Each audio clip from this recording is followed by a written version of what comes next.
Now let's turn our attention to solving exponential equations. An exponential equation is an equation in which the variable appears in the exponent. So here's an exponential equation. 1/3 to the x equals 7. The variable's in the exponents. Or 5 times 2 to the x equals 1. Variables in the exponent and it's an equation. So e to the x minus 1, x appears in the exponent, actually an expression in x minus 1, and we have an equation equals this constant 4.5. So these are all examples of exponential equations. What is not exponential equation? Well, x to the 1/3 power equals 7. It's an equation, but it's not an exponential equation because the base is x.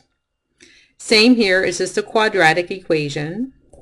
And same here, this just happens to be base x, and e appears in the exponent. But remember, e is not a variable, it's a letter, and it's a very specific letter that is given to the number that is that limit. Remember, the 1 plus the 1 over x to the x power?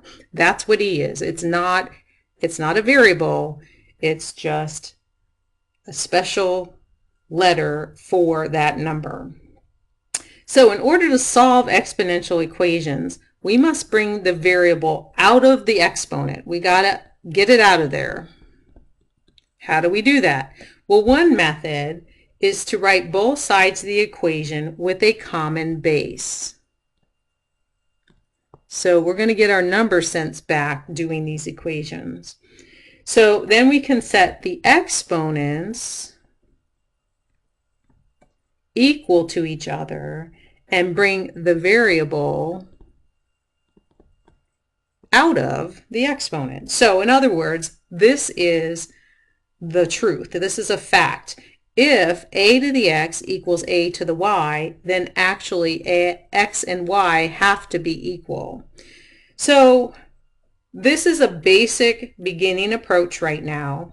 We're going to have exponential equations that we can't write with the same base, and we're going to learn to solve those after we learn about logarithms.